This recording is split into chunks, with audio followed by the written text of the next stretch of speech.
Hello मित्रों, कैसे हैं आप सभी। देखिए, आज क्लास सेमेस्टर 5 के लिए लोक प्रशासन की एक क्लास है, पब्लिक एडमिनिस्ट्रेशन सेमेस्टर 5 के लिए। हाँ, मैं जानता हूँ क्लास को लाने में थोड़ा टाइम हो गया है, लेट हो गई है एंड थोड़ी देर बाद में आपका एग्जाम है। बिकॉज अर्ली मॉर्निंग हम ये क्लास ले रहे हैं, थोड़ी देर बाद में आपको एग्जाम देने भी जाना है। तो अब आप इस क्लास को एज अ रिविजन देखिए, एज अ मैराथन देखिए कि आप फटाफट से सारे टॉपिक्स को आप अपने दिमाग में एक बार रिकवर कर लीजिए, रिवाइज कर लीजिए। ठीक है, तो इस फटाफट से इस क्लास को शुरू करते हैं। एंड एक बार फिर से मैं आपको कहना चाहूँगा कि इस क्लास को आराम से देखिएगा एंड रिवाइज के तौर पे देखिएगा। जैसे आप जो भी टॉपिक आ रहा है उसको आराम से अपने दिमाग में फिट कर लीजिएगा। चलिए फिर फटाफट से क्लास को शुरू करते हैं अपन।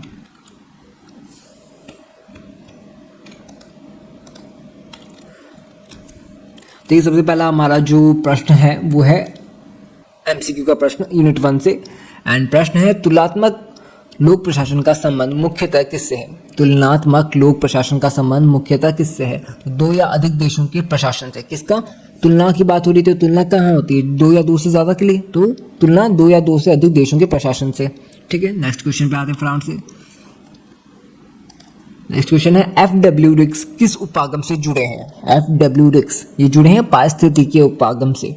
देखिए, रिक्स ने प्रशासन को उसके सामाजिक, आर्थिक और सांस्कृतिक पर्यावरण से जोड़कर देखा। मतलब उसको सामाजिक, आर्थिक और सांस्कृतिक पर्यावरण से जोड़ा। किसको जोड़ा, अपने पारिस्थितिकी जो प्रशासन है, प्रशासन को किससे जोड़ा, समाज के साथ जोड़ा, आर्थिक के साथ जोड़ा, सांस्कृतिक के साथ जोड़ा।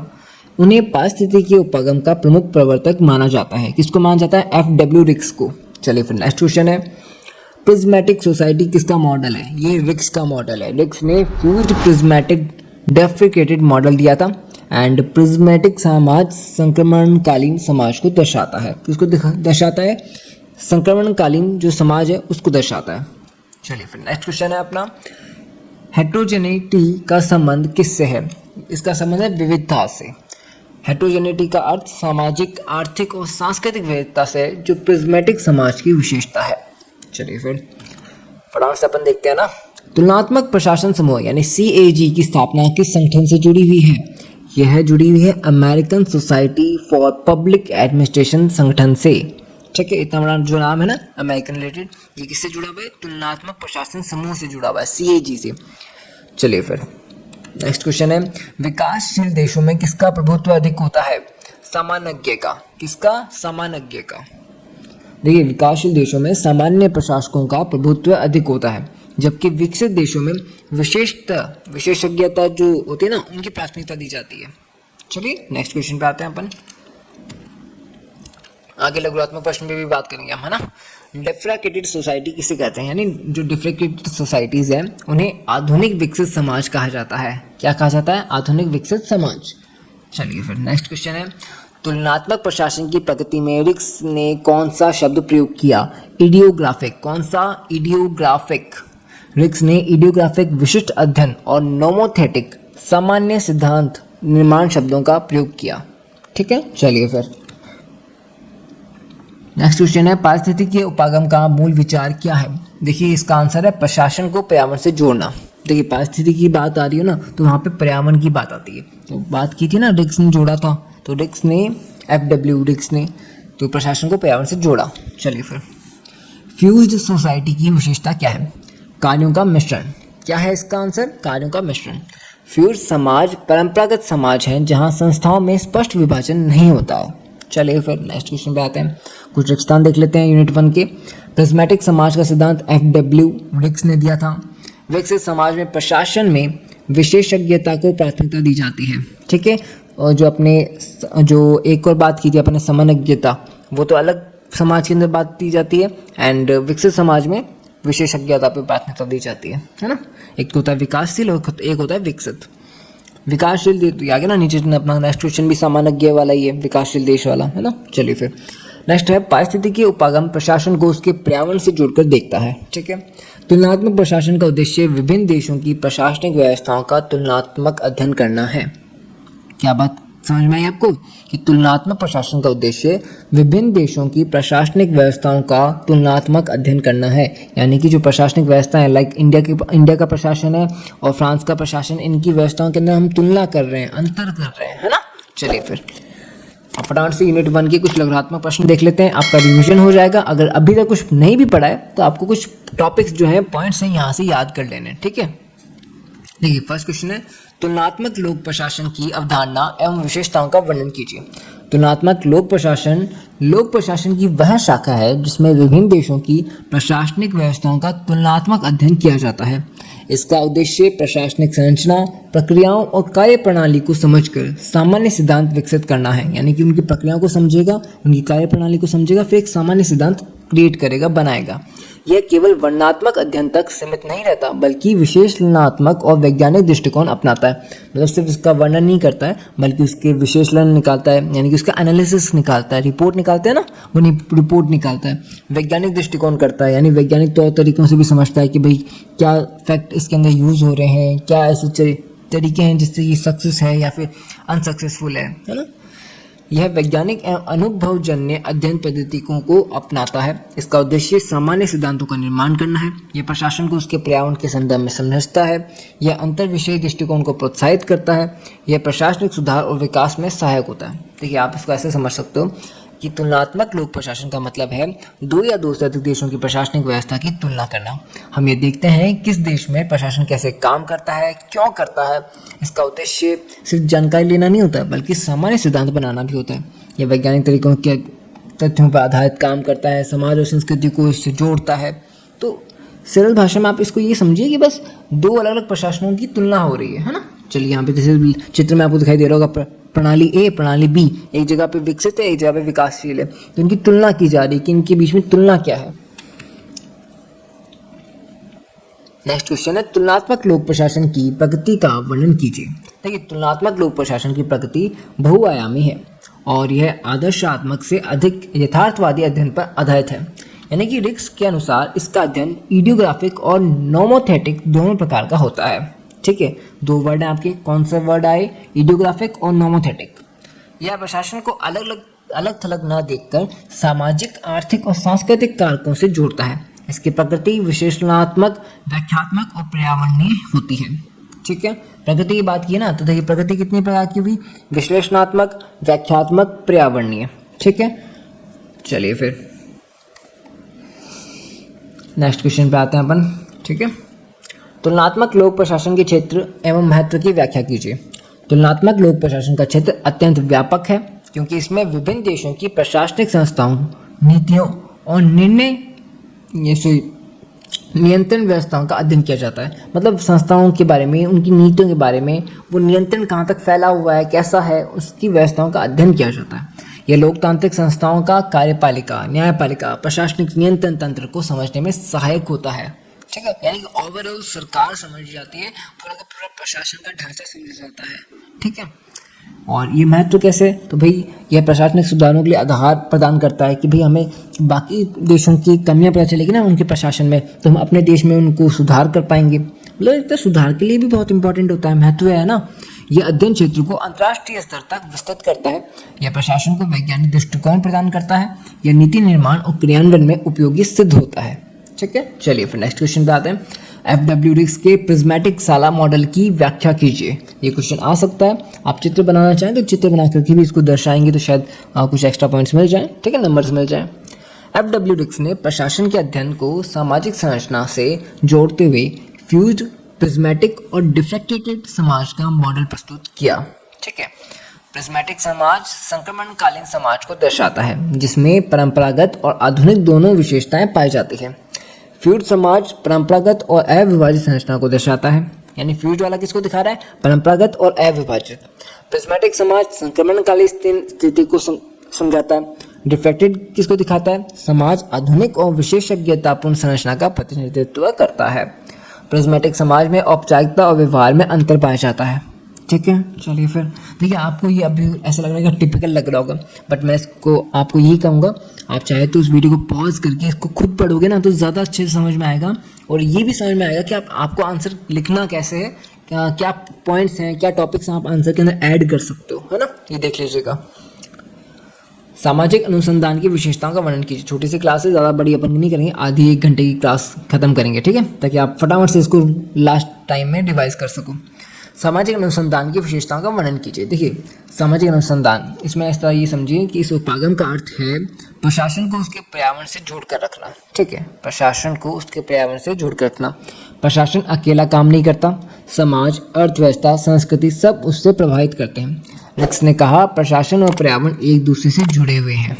ठीक है, विशेषताओं में क्या बात आ रही है कि रिक्स ने इन विचारों को आगे बढ़ाया। प्रशासन तथा पर्यावरण के बीच गत्यात्मक संबंध बदल दिया। प्रशासन को उसके पर्यावरण के संदर्भ में समझा जाता है। सामाजिक और आर्थिक परिस्थितियों को प्रशासन को प्रभावित करती हैं। यह उपागम प्रशासन और समाज के अंतर संबंधों को स्पष्ट करता है। ये विकासशील देशों के अध्ययन में अत्यंत उपयोगी है। यह प्रशासन को गतिशील प्रक्रिया के रूप में देखता है।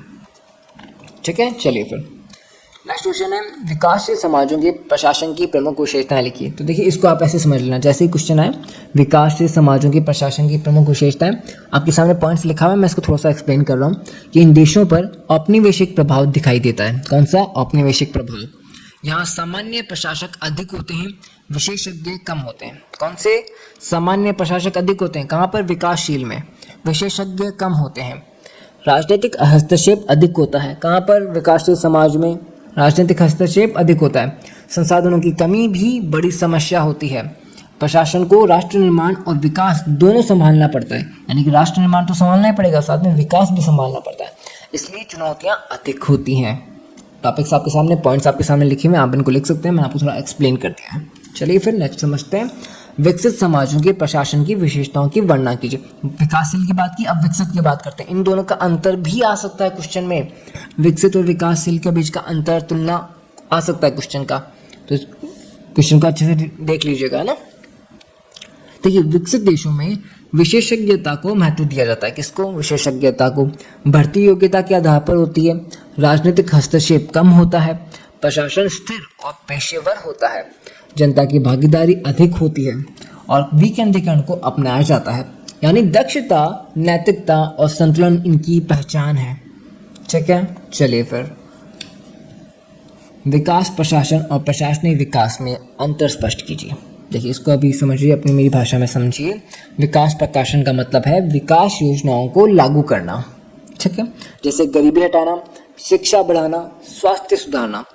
इससे क्या होगा? विकास होगा। गरीबी हटेगी, शिक्षा बढ़ेगी, स्वास्थ्य में सुधार होगा तो विकास होगा, है ना। और प्रशासनिक विकास का मतलब होता है प्रशासन को मजबूत करना, यानी संरचना सुधारना, यानी कि जो संरचनाएं हैं, जो नियम हैं उनको सुधारना। दक्षता बढ़ाना, यानी काम करने की क्षमता है उनको बढ़ाना। नई तकनीक लाना। ठीक है, इससे प्रशासन में सुविधा आएगी, प्रशासन मजबूत होगा। एक विकास के लिए काम करता है और दूसरा प्रशासन को सक्षम बनाने के लिए काम करता है ना। तो दोनों मिलकर राष्ट्र निर्माण को मजबूत बनाते हैं। चलिए फिर निबंधात्मक प्रश्न 3, ये जो निबंधात्मक प्रश्न मैंने आपको बताए हैं, तुलनात्मक लोक प्रशासन के क्षेत्र को संक्षेप में समझाइए और विकसित समाजों की विशेषताओं का वर्णन कीजिए। यहाँ पे एक टाइपिंग मिस्टेक हो गया है, विकृत लिखा हुआ है ना, विकसित लिखा होगा यहाँ पे। एंड तुलनात्मक लोक प्रशासन के क्षेत्र में FW रिक्स के योगदान का उल्लेख कीजिए। ठीक है, योगदान वाला क्वेश्चन भी आ सकता है, आप इनको देख लीजिएगा। चलिए अब बात करते हैं यूनिट नंबर 2 की। MCQ से शुरू करते हैं। MCQ तो एक बार आराम से देख लो, है ना, कि MCQ क्या पता डिट्टो अगर कॉपी में आ जाता है, एग्जाम में आ जाता है तो और भी हेल्प हो जाएगा आपका, है ना। चलिए फिर देखते हैं भारत में राष्ट्रपति का निर्वाचन किस पद्धति से होता है। तो देखिए भारत में होता है एकल संक्रमणीय मत प्रणाली से। किसका होता है? राष्ट्रपति का होता है। कहाँ पर होता है? भारत में होता है एकल संक्रमणीय मत प्रणाली। ठीक है, एंड यह संतुलित प्रतिनिधित्व सुनिश्चित करता है। ठीक है, चलिए फिर भारत में राष्ट्रपति की वास्तविक कार्यपालिका शक्ति किसके पास होती है?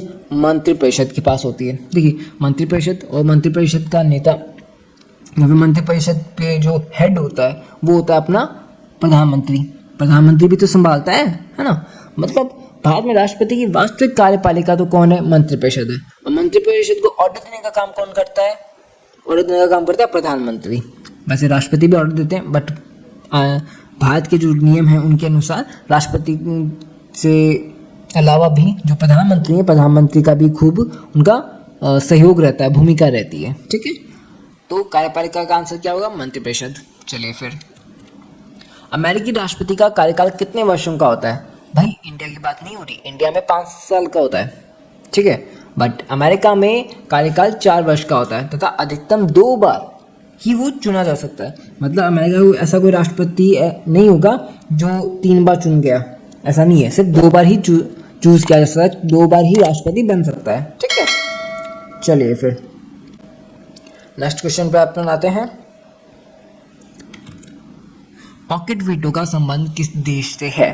देखिए पॉकेट वीटो ये जो है ये अपना बड़ा ही अच्छा कानून भी कह सकते हो आप, और थोड़ा सा इंडिया के फेवर में नहीं है। इंडिया के फेवर में इसमें इसलिए नहीं है क्योंकि पॉकेट वीटो का अधिकार भारत के पास में नहीं है।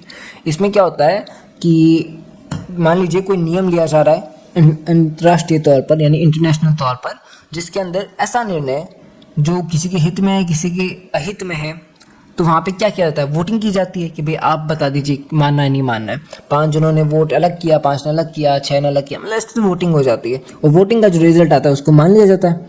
पर पॉकेट वीटो से क्या होता है, मान लीजिए एक जने ने भी मना कर दिया, जिसके पास भी ये अधिकार है पॉकेट वीटो का अधिकार, उसने मना कर दिया कि नहीं भाई ये नहीं करना है कानून, तो वो कानून नहीं बनेगा। एक ने मना कर दिया तो कैंसिल हो जाएगा।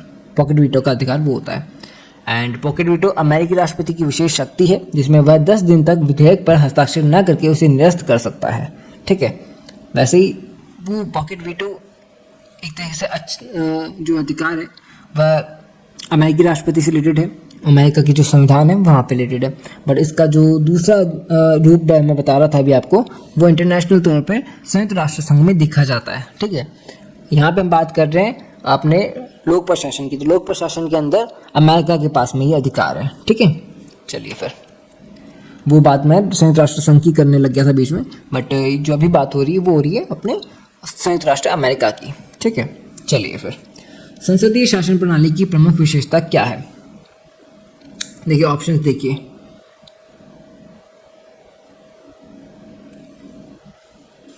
शक्तियों का पृथक्करण, राष्ट्रपति की सर्वोच्चता एंड मंत्रिपरिषद की सामूहिक उत्तरदायित्व, न्यायपालिका का नियंत्रण। तो देखिए जो मंत्रिपरिषद की सामूहिक उत्तरदायित्व है ये इसका राइट आंसर है। ठीक है, नेक्स्ट क्वेश्चन पे आते हैं।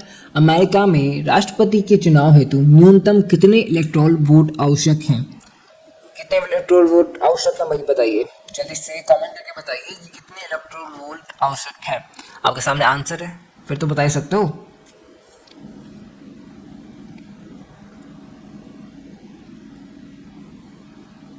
चलिए इसका आंसर क्या होगा, 270। देखिए अमेरिकी राष्ट्रपति बनने के लिए 538 में से न्यूनतम 270 इलेक्टोरल वोट आवश्यक होते हैं। ठीक है, चलिए फिर नेक्स्ट क्वेश्चन पे अपना आते हैं। भारत में राष्ट्रीय आपातकाल किस अनुच्छेद के अंतर्गत घोषित होता है? देखिए भारत में राष्ट्रीय आपातकाल घोषित करने का हक किसके पास में है? राष्ट्रपति के पास में है ना। और किस अनुच्छेद के तहत होता है? 352 के तहत होता है। चलिए फिर इसमें क्या नियम होता है? भाई बाह्य आक्रमण का नियम होता है, सशस्त्र विद्रोह का नियम होता है। अमेरिकी शासन प्रणाली का स्वरूप क्या है? अध्यक्षात्मक। अमेरिका में अध्यक्षात्मक शासन प्रणाली है जहां राष्ट्रपति वास्तविक कार्यपालिका प्रमुख होता है। ठीक है, भारत में राष्ट्रपति किस अनुच्छेद के अंतर्गत क्षमादान दे सकता है? तो अनुच्छेद नंबर 72 के तहत वो क्षमादान दे सकता है, किसी को भी क्षमा कर सकता है, कोई बड़ी से बड़ी सजा भी उसकी रद्द की जा सकती है। संसदीय प्रणाली का जन्म किस देश में हुआ? ब्रिटेन में हुआ। ठीक है, चलिए फिर एक स्थान देखते हैं। भारत में राष्ट्रपति कार्यकाल 5 वर्ष का होता है, बात की थी अपन ने। अमेरिकी राष्ट्रपति अधिकतम कितनी बार चुना जा सकता है, कितनी बार निर्वाचित हो सकता है? 2 बार हो सकता है। कितना उसका कार्यकाल होता है? 4 वर्ष का होता है, तो 4 + 4 8 वर्ष का अधिकतम हो सकता है। अमेरिका में राष्ट्रपति का निर्वाचन इलेक्टोरल कॉलेज द्वारा होता है। ठीक है, भारत में राज्य आपातकाल अनुच्छेद 356 के अंतर्गत घोषित होता है। संसदीय शासन प्रणाली में मंत्रिपरिषद सामूहिक रूप से उत्तरदायी होते हैं। चलिए लोकात्मक प्रश्न देखते हैं। यूनिट नंबर 2 के भारत के राष्ट्रपति की संवैधानिक स्थिति का वर्णन कीजिए। देखिए मैं आपको थोड़ा सा एक्सप्लेन कर देता हूँ, पॉइंट्स आपके सामने, आप पॉज करके पढ़ सकते हो, है ना, आराम से पढ़ लीजिएगा। देखिए भारत का राष्ट्रपति देश का संवैधानिक प्रमुख होता है। कहाँ होता है? देश का संवैधानिक प्रमुख होता है। संविधान कहता है कि पूरी संघीय कार्यपालिका शक्ति उसी में निहित होगी। संघीय कार्यपालिका शक्ति कहाँ निहित होगी? राष्ट्रपति में। लेकिन व्यवहार में वह अकेले निर्णय नहीं लेता, बल्कि मंत्रिपरिषद की सलाह पर काम करता है। राष्ट्रपति राष्ट्र की एकता और अखंडता का प्रतीक है। उनका पद सम्मानजनक और औपचारिक प्रकृति का है। यानी वह राज्य के प्रमुख हैं, पर वास्तविक शक्ति मंत्रिपरिषद के पास होती है। ठीक है, वह संसद का अभिन्न अंग भी होते हैं। ठीक है, आपके सामने पॉइंट्स हैं, आप इन पॉइंट्स को पढ़ करके अपने आंसर को और बड़ा कर सकते हैं और क्लियर कर सकते हैं, है ना। चलिए फिर भारत के राष्ट्रपति की प्रमुख शक्तियों का वर्णन कीजिए, इसको भी थोड़ा सा समझिए। देखिए, राष्ट्रपति को कई प्रकार की शक्तियां मिलती हैं। कार्यपालिका शक्ति, विधायी शक्ति, वित्तीय शक्ति, न्यायिक शक्ति और आपातकालीन शक्ति। ठीक है, वह प्रधानमंत्री और मंत्रियों की नियुक्ति करते हैं। क्या करते हैं? प्रधानमंत्री और मंत्रियों की नियुक्ति करते हैं, संसद का अधिवेशन बुलाते हैं, विधेयकों पर हस्ताक्षर करते हैं और जरूरत पड़ने पर क्षमा भी दे सकते हैं। यानी क्षमादंड वाला जो उन्होंने बताया ना, क्षमादान का एक अनुच्छेद है, उसके तहत उन्हें ये भी अधिकार है। विशेष परिस्थिति में आपातकाल घोषित करने का अधिकार भी राष्ट्रपति को ही है। ठीक है, चलिए फिर अमेरिका के राष्ट्रपति की स्थिति और शक्तियों की व्याख्या कीजिए। तो देखिए, अमेरिका में राष्ट्रपति ही वास्तविक कार्यपालिका प्रमुख होता है। वह सीधे प्रशासन चलाता है, उसके पास मंत्रिमंडल की नियुक्ति करने की शक्ति है।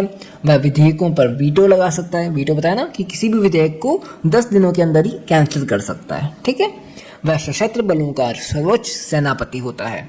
ठीक है, और विदेश नीति का मुख्य निर्माता भी वही होता है। विदेश नीति जो फॉरेन पॉलिसीज होती हैं कि भाई किस देश के साथ में हमें कैसे संबंध रखने, क्या ट्रेड करनी है, क्या ट्रीटी करनी है, उसका सभी जो मेन रोल है, मुख्य निर्माता है, वो कौन होगा?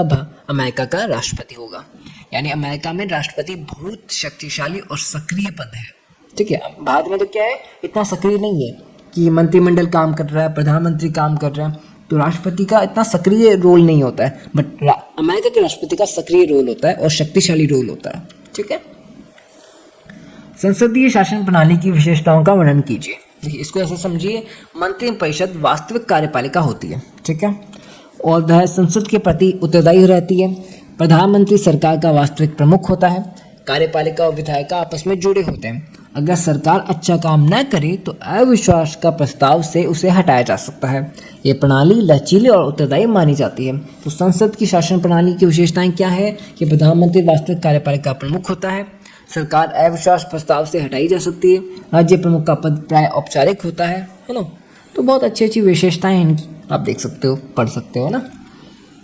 अध्यक्षात्मक शासन प्रणाली की विशेषताओं का वर्णन कीजिए।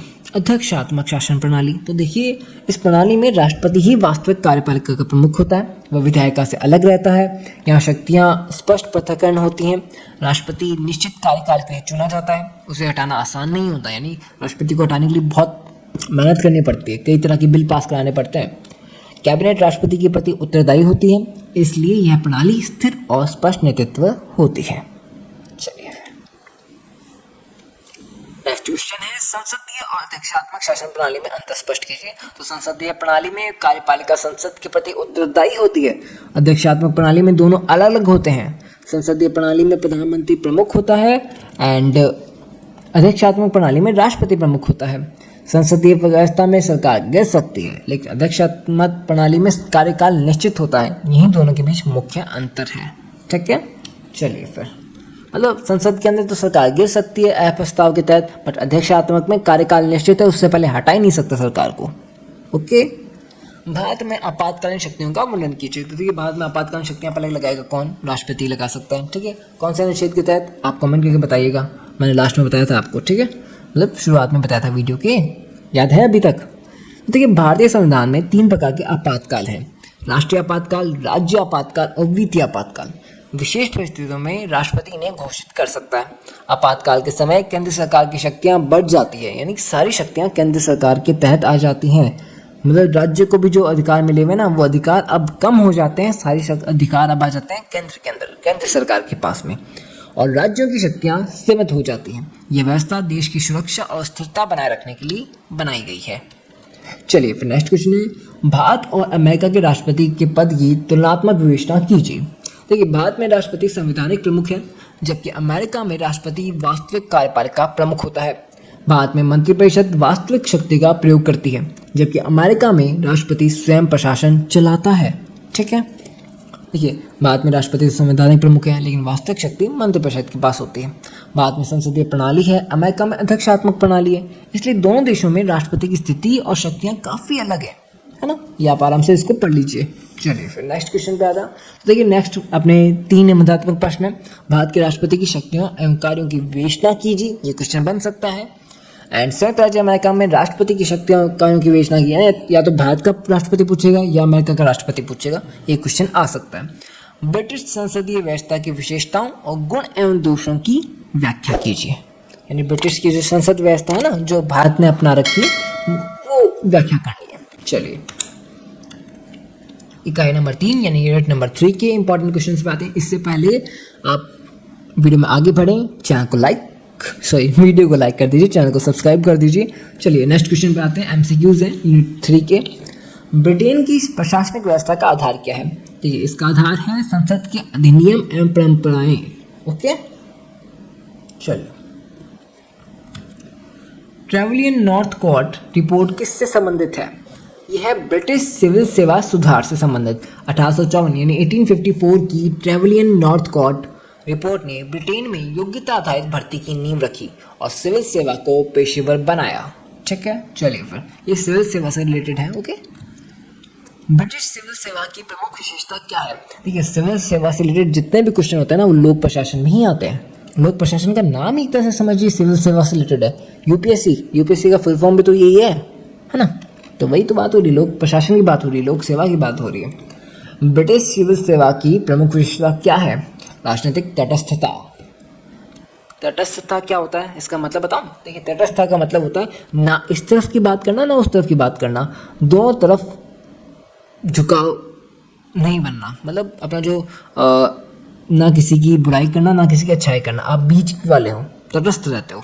ठीक है, तो राजनीतिक तटस्थता की बात हो रही है। ब्रिटिश लोक सेवा राजनीतिक रूप से तटस्थ होती है और सरकार परिवर्तन के बावजूद स्थिर रहती है, स्थिरता बनाई रहती है ना। तटस्थता का मतलब एक तरह से स्थिर का बात हो रही है। ठीक है, स्थिर। अभी क्या कुछ बातें आप दिमाग के ऊपर से भी जा सकते हैं। एक्चुअली अभी थोड़ी देर बाद में तो आपका पेपर है एंड क्लास इतना लेट आ रहा है, तो मैं समझ सकता हूँ कि ये बातें ऊपर से जा जाती हैं, बट कोई ना, एक बार निकाल दो इस वीडियो को, मतलब इस वीडियो को एक बार देख लो पूरा।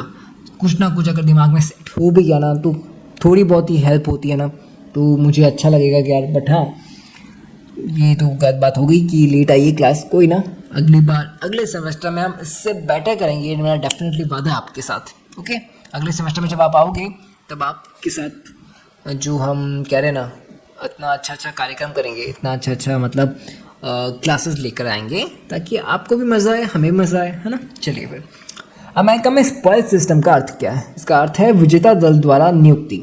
स्पॉइल सिस्टम के अनुसार चुनाव जीतने वाला दल अपने समर्थकों को सरकारी पद प्रदान करता था।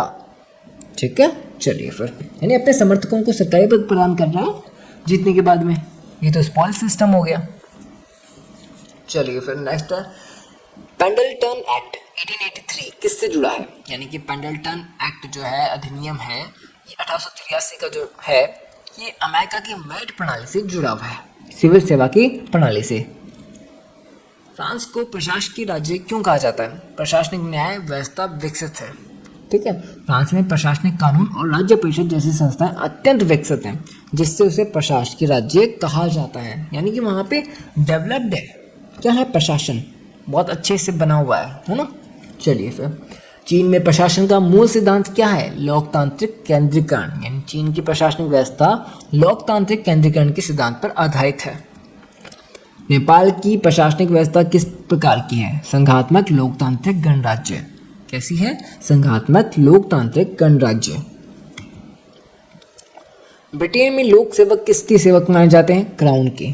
किसके? क्राउन के, यानी क्राउन के सेवक कहलाते हैं वो। अमेरिकी प्रशासन में स्वतंत्र एजेंसियों का कार्य क्या होता है? अर्ध विधायी और अर्ध न्यायिक कार्य। ओके, चलिए फिर स्थान देख लेते हैं, फिल इन द ब्लैंक्स। चीन का प्रशासनिक सिद्धांत लोकतांत्रिक केंद्रीकरण है। ब्रिटेन में लोक सेवकों को क्राउन के सेवक कहा जाता है। फ्रांस की प्रशासनिक न्याय व्यवस्था का सर्वोच्च निकाय राज्य परिषद यानी काउंसिल डी एटेट है।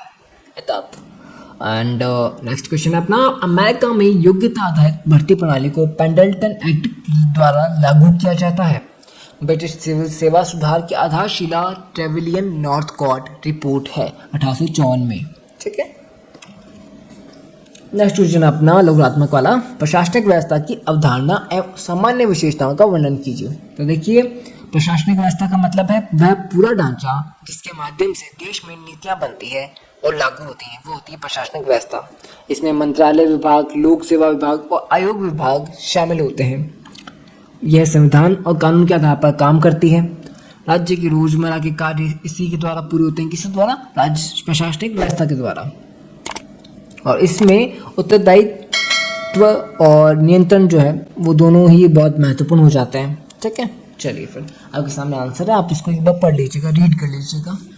ग्रेट ब्रिटेन की प्रशासनिक व्यवस्था की प्रमुख विशेषताओं का वर्णन कीजिए। तो देखिए, ग्रेट ब्रिटेन की प्रशासनिक व्यवस्था दुनिया की सबसे परिपक्व विशेषताओं में से एक है। मतलब परिपक्व व्यवस्था है ये।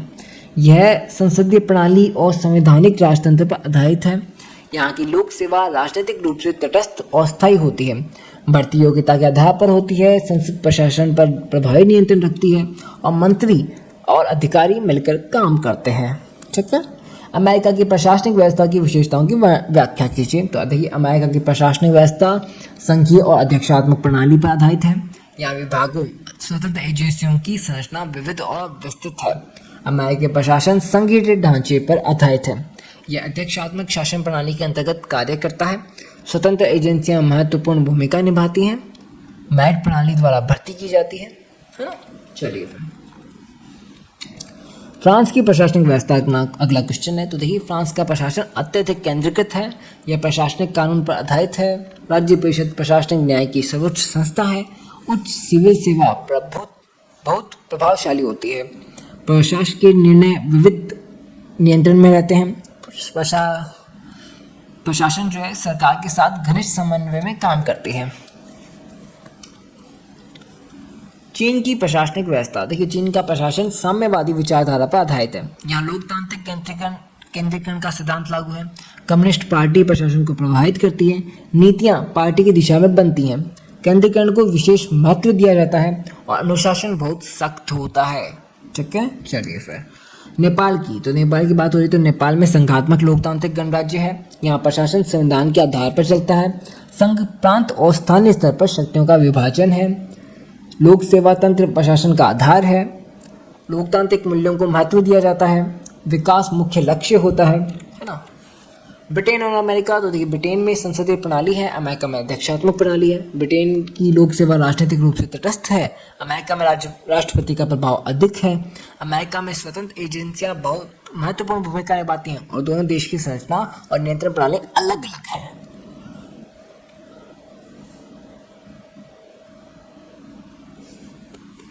नेक्स्ट क्वेश्चन है अपना, केंद्रीय प्रशासन की भूमिका और प्रगति।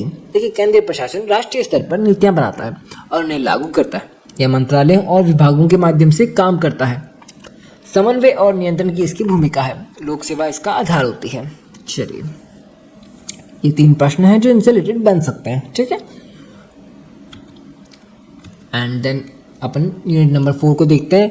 यूनिट नंबर 4 का MCQ है, ब्रिटेन की ट्रेजरी को क्या कहा जाता है? वित्तीय नियंत्रक संस्था। ओके, ट्रेजरी का राजनीतिक प्रमुख कौन होता है? Chancellor of the exchequer. Chancellor of the exchequer. मंत्रिमंडल सचिवालय को किस रूप में जाना जाता है? सरकार का मस्तिष्क। क्या कहा जाता है? सरकार का मस्तिष्क। किसे कहा जाता है? मंत्रिमंडल सचिवालय को। ब्रिटेन का मंत्रिमंडल सचिव किसे कहा जाता है? देश का वरिष्ठतम लोक सेवक। ओके, स्वतंत्र नियामकीय आयोग मुख्यतः किस देश में विकसित हुए? अमेरिका में।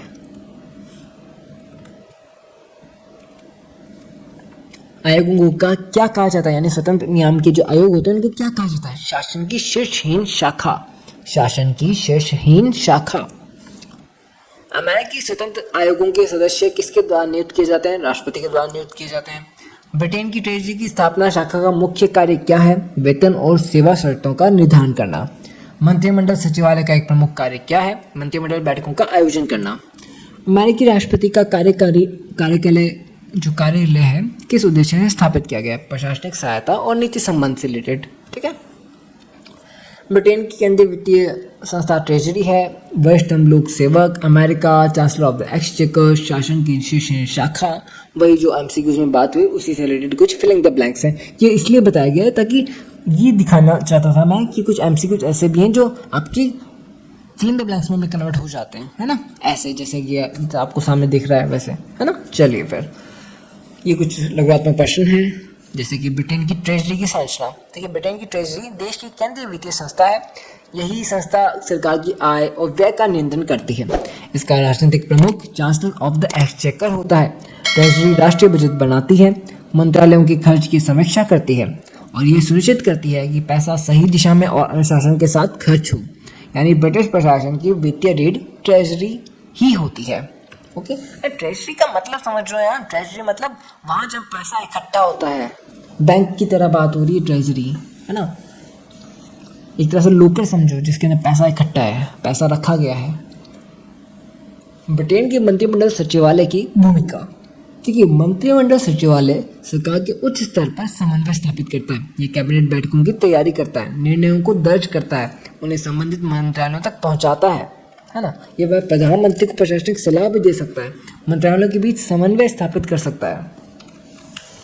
ऐसे ही कुछ क्वेश्चन और भी हैं आगे। स्वतंत्र नियामक की आयोग की अवधारणा, तो ये रिलेटेड आपको आंसर दिख जाएगा। आप आराम से पॉज करके इसको पढ़ लीजिएगा। अब देखिए, क्लास को हम थोड़ा और बड़ा नहीं कर सकते, है ना। आप इसलिए मैं कहता हूँ कि आप पॉज कीजिए, पॉज करके इनको पढ़ लीजिए। ज़्यादा क्वेश्चन नहीं है। हर यूनिट से सिर्फ 7 लघुत्मक प्रश्न लेकर आया हूँ और 3 निबंधात्मक प्रश्न लेकर के आया हूँ, है ना। तो इन क्वेश्चंस को आप आराम से पढ़ सकते हो। अभी क्या है, अगर आपके पास कोई स्टडी मटेरियल नहीं है तो भी आपके लिए हेल्पफुल है। अगर है भी ना तो उससे रिलेटेड भी ये बातें हो रही है ना। एंड फ्रांस से भाई इकाई नंबर 5 की एमसीक्यूज भी देख लेते हैं। तो फ्रांस की राज्य परिषद को फ्रेंच भाषा में क्या कहा जाता है? काउंसिल दी एटेट। ठीक है।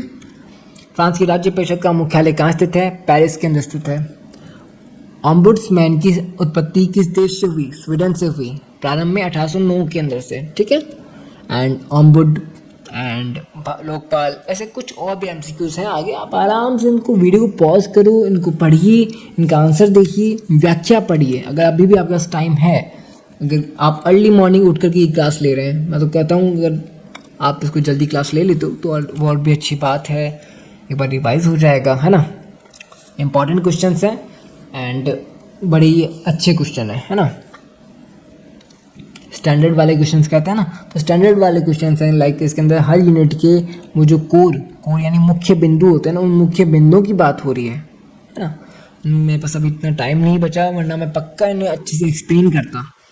अभी क्या हो रहा है कि आज की डेट में सेमेस्टर 3 का भी एक पेपर है, आपका सेमेस्टर 5 का भी एक पेपर है। ऐसे करके इतना लोड आ गया कि एंड टाइम पे क्लास रेडी नहीं हो पाई थी। तभी मैं इस क्लास को बनाने में थोड़ा लेट हो गया, तैयार करने में थोड़ा टाइम लग गया। बट नेक्स्ट सेमेस्टर में हम इससे अच्छी क्लास बना के लाएंगे और अच्छे से तैयारी करेंगे, ये मेरा वादा है आपके साथ। ठीक है। तो अभी के पेपर के लिए आपको ऑल दी बेस्ट। जितनी भी तैयारी है आराम से जाओ, कोई टेंशन मत लो कि सर तैयारी नहीं है, कोई नहीं, आराम से जाओ, सब अच्छा होगा, है ना। तो ऑल दी बेस्ट। अब दोबारा मिलते हैं अपने नए सब्जेक्ट के साथ में, नई क्लास में, सेम टाइम सेम जगह। ठीक है। तो जुड़े रहिए MGS से मितादे के साथ। धन्यवाद।